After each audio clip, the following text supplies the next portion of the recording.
ನಮಗೆ ಪ್ರತ್ಯಕ್ಷವಾಗಿ ಕಂಡಿದ್ದು ಒಂದು ಇದು ನಿಜ. ಇದು ಅಂದರೆ ಶಿವನ ಒಂದು ಶಕ್ತಿ ನಾನು ಹೇಳ್ತಾ ಇರೋದು. ಒಂದು ಆಗಿದ್ದು ಒಂದು ಅರ್ಧ ಗಂಟೆ ಒಳಗಡೆ ಅವನಿಗೆ ಫುಲ್ಲು ಬ್ಲಡ್ ಎಲ್ಲ ಕಮ್ಮಿಯಾಗಿ ಹಾಸ್ಪಿಟ್ಲಿಗೆ ಹೋಗಿ ತೋರಿಸಿದ್ಕೆ ನಾರ್ಮಲ್ ಅಂತ ಬಂದಿತ್ತು. ಈಶ್ವರನ ಮೇಲೆ ಬಿದ್ದಿರೋ ಅಮೃತ, ಅದು ಹಾಲು ಬಿದ್ದಿರೋದು ಅಮೃತ ಆಗ್ಬಿಡ್ತದ.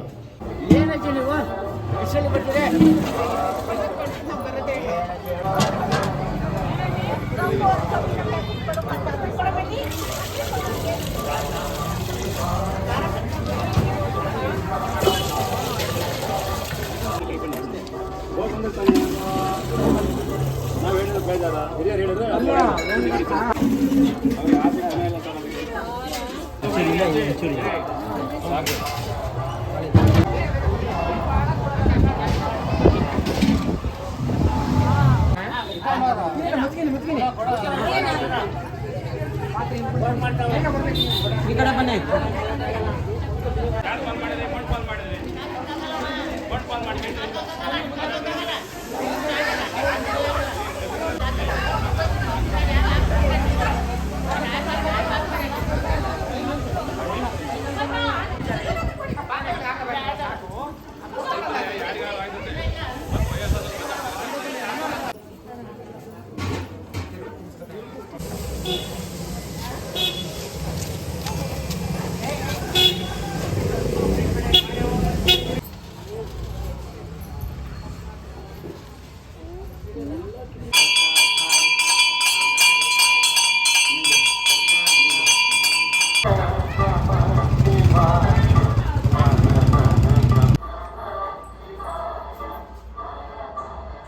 फाल्गुणमासे शुक्लपक्षे चंद्रवासरयुक्तायां द्वादशी तिथौ शुभनक्षत्रे ಸೋಮವಾರ ಒಂದು 500-350 ಲೀಟರ್ವರೆಗೂ ಹಾಲು ಬರ್ತದೆ. ಈ ಮಂಗಳವಾರ ದಿನ 1,500 ಜನ ಮಜ್ಜಿಗೆ ಹಂಚ್ತೀವಿ. ಅಂದರೆ ಒಂದು 500-600-700 ಜನ ಕೊಟ್ಟರೆ ಅದರಲ್ಲಿ ಡಬ್ಬದಲ್ಲಿ ಒಂದು 1,500 ಜನಕ್ಕೆ ತಲುಪುತ್ತೆ ಮಂಗಳವಾರ ಮಜ್ಜಿಗೆ ಅವ್ರ ಜನಕ್ಕೆ. ಈಶ್ವರನ ಮೇಲೆ ಬಿದ್ದಿರೋ ಅಮೃತ, ಅದು ಹಾಲು ಬಿದ್ದಿರೋದು ಅಮೃತ ಆಗ್ಬಿಡ್ತದೆ. ಅದು ಅಷ್ಟು ಜನಕ್ಕೆ ತಲುಪೋದ್ರಿಂದ ಈ ಶಿವನ ಅನುಗ್ರಹ ಎಲ್ಲರಿಗೂ ಸಿಗ್ತದೆ. ಅವ್ರಿಗೆ ವ್ಯಾಧಿ ನಿವಾರಣೆ ಆಗ್ತದೆ, ಇಷ್ಟಾರ್ಥ ಸಿದ್ಧಿ ಆಗ್ತದೆ. 35 ವರ್ಷದಿಂದ ಕೊಡ್ತಾ ಇದ್ದೀವಿ. ಅಂದರೆ ನಮ್ಗೆ ಎಕ್ಸ್ಪೀರಿಯೆನ್ಸು ಅಂದರೆ ಒಂದು ಸಲ ಸಾಯಂಕಾಲ ಪ್ರದೋಷ ನಡೀತಾ ಇತ್ತು. ಪ್ರದೋಷ ಟೈಮಲ್ಲಿ ನಾನು ನನ್ನ ಮಗಳು ಬಂದ್ವಿ.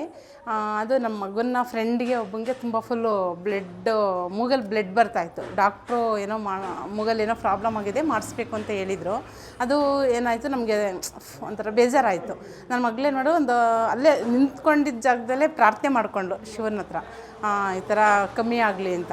ಅದು ಅಂದರೆ ಎಲ್ಲರೂ ನಂಬ್ತಾರೋ ಏನೋ ನನಗೆ ಗೊತ್ತಿಲ್ಲ. ನಮಗೆ ಪ್ರತ್ಯಕ್ಷವಾಗಿ ಕಂಡಿದ್ದು ಒಂದು ಇದು ನಿಜ. ಇದು ಅಂದರೆ ಶಿವನ ಒಂದು ಶಕ್ತಿ ನಾನು ಹೇಳ್ತಾ ಇರೋದು. ಒಂದು ಆಗಿದ್ದು ಒಂದು ಅರ್ಧ ಗಂಟೆ ಒಳಗಡೆ ಅವನಿಗೆ ಫುಲ್ಲು ಬ್ಲಡ್ ಎಲ್ಲ ಕಮ್ಮಿಯಾಗಿ ಹಾಸ್ಪಿಟ್ಲಿಗೆ ಹೋಗಿ ತೋರಿಸಿದ್ಕೆ ನಾರ್ಮಲ್ ಅಂತ ಬಂದಿತ್ತು. ಅದೊಂದು ಇದು. ಮತ್ತು ಇವರು ಡೈಲಿ ಅದು ಭಕ್ತಾದಿಗಳಿಂದ ಅವ್ರು ಕೇಳಲ್ಲ, ನೀವು ಕೊಡಿ ಅಂತ ಯಾರನ್ನೂ ಫೋರ್ಸ್ ಮಾಡಲ್ಲ. ಭಕ್ತಾದಿಗಳು ತಂದು ಕೊಟ್ಟಿದ್ದು ಇದರಲ್ಲೇ ಅವ್ರ ಮನೆಗೂ ಸಹ ಯೂಸ್ ಮಾಡ್ಕೊಳ್ಳಲ್ಲ ಅವರು. ಭಕ್ತಾದಿಗಳಿಗೆ ಎಲ್ಲ ಹಂಚಿ ಬೆಳಿಗ್ಗೆ ಎಷ್ಟೋ ಜನ ಒಂದು ಊಟ ಇಲ್ದವರು, ದುಡ್ಡು ಕೊಟ್ಟು ಟಿಫನ್ ಆಗಲಿ ಊಟ ಆಗಲಿ ಮಾಡೋಕ್ಕಾಗ್ತಿದ್ದವ್ರು ಎಷ್ಟೋ ಜನ ಇಲ್ಲಿ ಬರ್ತಾರೆ. ಅಂಥವ್ರಿಗೆ ಒಂದು ಮಾರ್ಗದರ್ಶನ ಆಗಿದೆ ಈ ದೇವಸ್ಥಾನ. ಮತ್ತು ಅವ್ರ ಸ್ವಾಮಿಯರು ಅಷ್ಟೇ ಒಂದು ಒಳ್ಳೆ ಮನಸ್ಸಿಂದ ಒಂದು ಮಾರ್ಗದರ್ಶನವಾಗಿ ಎಲ್ರಿಗೂ ಪ್ರಸಾದ ಕೊಡ್ತಾ ಇದ್ದಾರೆ. ಅಂದರೆ ಇದ್ರ ಅಂದರೆ ನನಗೆ ಇಷ್ಟು ವರ್ಷದಿಂದ ಅಂತ ಹೇಳೋಕ್ಕಾಗಲ್ಲ, ಬರ್ತಾ ಇದೆ. ಒಂದು ಅಂದರೆ ನಂಬಿಕೆ ಅಂದರೆ ಫುಲ್ಲು ನಂಬಿಕೆ ಇದೆ ನನಗೆ. ದೇವ್ರ ಮೇಲೆ ತುಂಬ ನಂಬಿಕೆ ಇದೆ ಮತ್ತು ಶಕ್ತಿನೂ ಅದೇ ಥರ ಇದೆ. ಅಂದರೆ ಇಲ್ಲಿ ಮಾಡ್ತಾ ಇರೋರು ಅವರೂ ಯಾರ ಹತ್ರನೂ ಇದು ಮಾಡಲ್ಲ, ಡಿಮ್ಯಾಂಡ್ ಆಗಲಿ ಏನಾಗಲಿ ಮಾಡಲ್ಲ. ಒಂದು ಶಾಂತಚಿತ್ತವಾಗಿ ಅವರು ನಡೆಸ್ಕೊಂಡು ಹೋಗ್ತಾ ಇದ್ದಾರೆ. ಯಾರೇ ಎಷ್ಟೊತ್ತಲ್ಲೇ ಬರಲಿ ಒಂದು ಹಾಲು ತಂದು ಕೊಡಲಿ, ಯಾವುದು ಬೇಜಾರು ಮಾಡ್ಕೊಳ್ದಂಗೆ ಅರ್ಚನೆ ಮಾಡಿಸ್ಕೊಂಡು ಅಭಿಷೇಕ ಮಾಡಿ ಎಲ್ರಿಗೂ ಪ್ರಸಾದ ಪ್ರತಿಯೊಂದು ಡೈಲಿ ದಿನನಿತ್ಯ ಪ್ರಸಾದ ಒಂದು ಇದು ಅನ್ನದಾನ ಇರುತ್ತೆ ಇಲ್ಲಿ. ಮತ್ತು ಸ್ಪೆಷಲ್ ದಿವಸ ಅಂದರೆ ಹಬ್ಬಗಳಲ್ಲಿ ಅವತ್ತಂತೂ ತುಂಬಾ ಒಂದು ಚೆನ್ನಾಗಿರುತ್ತೆ.